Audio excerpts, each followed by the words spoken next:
Hello YouTube, this is Jacob again from Team Pyramid. So I'm coming at you today with my Ancient Gear deck that I take to locals. So I like playing this deck at locals because it just steals games. People don't expect you to be running this. I don't play it that heavy with the extra deck. I like to rely on my main deck more for this, especially as it's Link era now. I really think they should bring out a Link monster for Ancient Gears. I think that's what the deck would need. However, let's get into this. So, I run 3 Ancient Gear Golems. So, only reason why I run 3 is because I just wouldn't feel comfortable running an Ancient Gear deck without maxing out on the old school boss monster. Plus, there's multiple ways in this deck to bring it out, as you'll see later on. I then run 3 of the Reactor Dragons.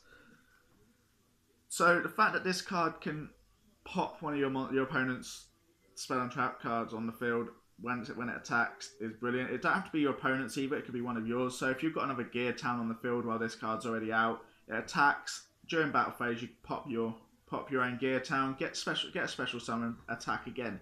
So you can even bring out 2 of them and attack again, which I think is brilliant. I run 3 Ancient Gear Beasts. So the reason why I run 3 Ancient Gear Beasts is it's a 2000 attack and 2000 defense monster.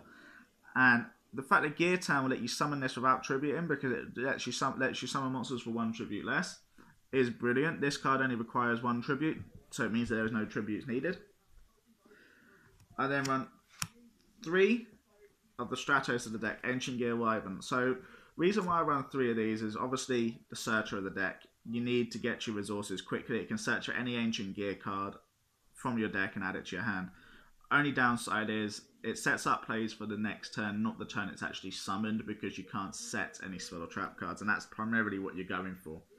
I run 3 of the Ancient Gear Gadgets. Reason why is it's a 2000 defense and it enables extra plays. Obviously, you can go ahead and tribute that with your Ancient Gear Reactor Dragon with the Gear Town. Obviously, that way you get the 1 tribute less. That way, Ancient Gear Reactor Dragon will go ahead and get both of its effects. I then also run 3 of the Ancient Gear boxes.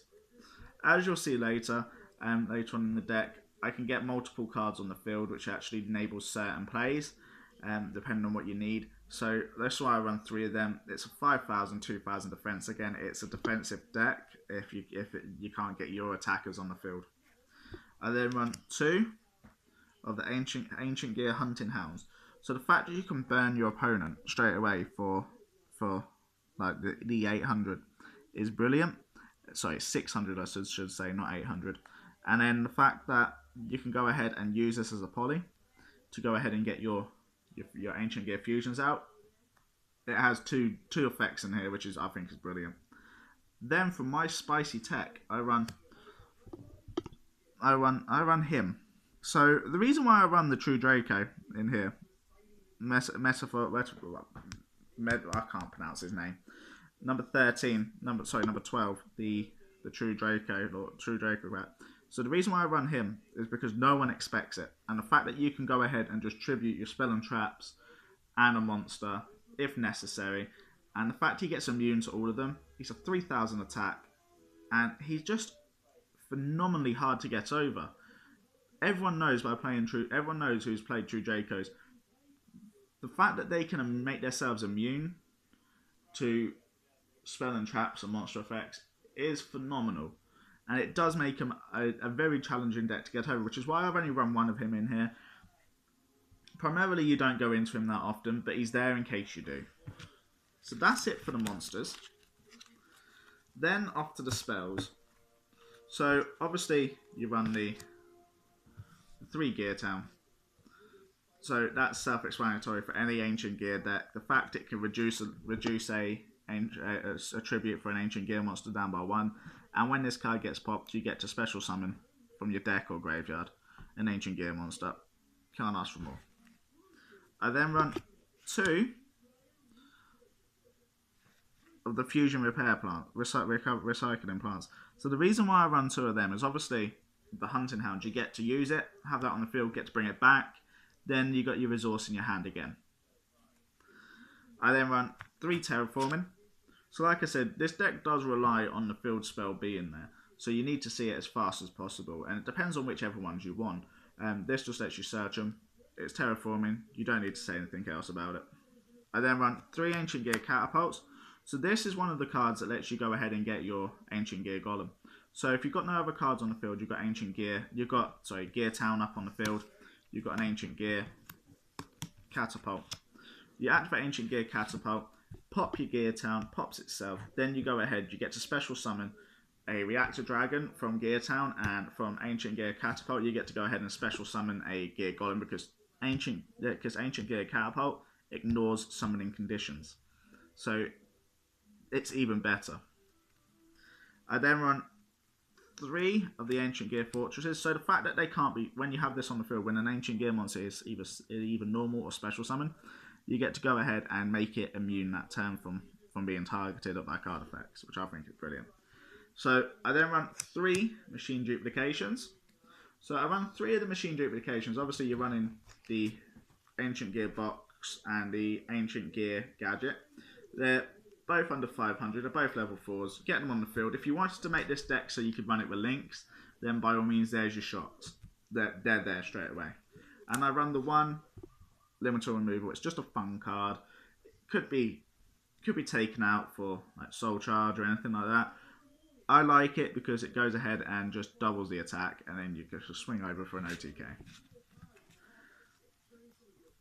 That's it for the spells. Off to the trap. I only run 1 trap, and that's Ancient Gear Reborn.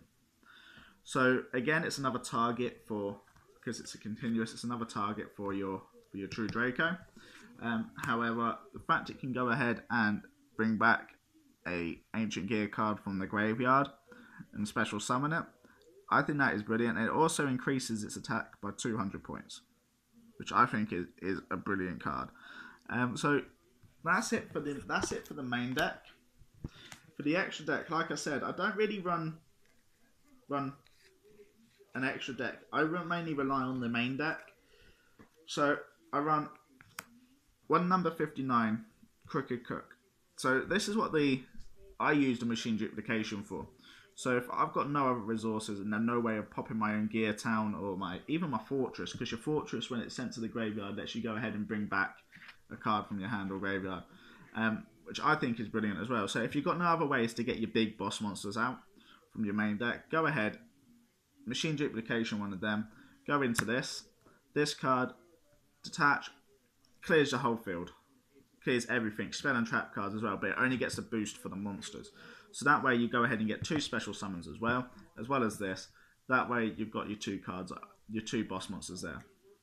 I then run 3 Ancient Gear Howitzer. So the fact that, this card's not running I'm not doing this in link, like using this deck for links. However, the fact that this card, you can go ahead and pop. You can then go ahead, you can pop that with say, you bring it back from the graveyard, pop it back with Crooked Cook. So you special summon that, leave it in attack mode, someone will attack over it, you get your special summon, ignoring summoning conditions, then you go ahead, bring out Crooked Cook, pop it again with that effect, you then go ahead and get another special summon. So I think that is brilliant. I really do think that's brilliant. The fact that you can just abuse this card, and the fact it burns your opponent, and it's not just once per card. So the fact that even if you bring these back from the graveyard with Reborn or even Fortress, the fact that you can do that goes ahead and they stack. So that's 1,000 per card. So that's 3,000 damage there straight away each turn if they can't get over that. And obviously, because it's the Ancient Gear deck, you're running the tokens, the Ancient Gears. When you go ahead and banish your Ancient Gear Catapult from your grave to go ahead and give you extra resources. So that's my take on an Ancient Gear deck. That is my take on it. I'd love to hear in the comments below of what you guys thought. I'd love to hear obviously what you guys would like to see this channel do. I want to make this channel a success. So if you guys want to see pack openings, I want to do them. However, I want to know what sort of pack openings you guys want to see. Whether you'd like to see the old school, so going back to like Legend of Blue Eyes, Metal Raiders, Pharaoh Servant, things like that. Or if you want to see the new ones like Code of the Duelist or Circuit Break, or even Spirit Warriors, or even in between where you get the other ones like the 5Ds, then please let me know in the comments below and I'll get them and I'll do some videos. Also, if you want to see some deck profiles, then let me know what deck profiles you want and I'll see if I can build them, and I'll do a profile of it, of my personal take on it. I'm also going to go ahead and do some live duels in the next few days for you, so that way you can go ahead and see how some of the deck profiles I've already published can go ahead and work, and how I use them. And it'd be nice to hear if you guys have built the deck exactly the same and if it plays any differently for you.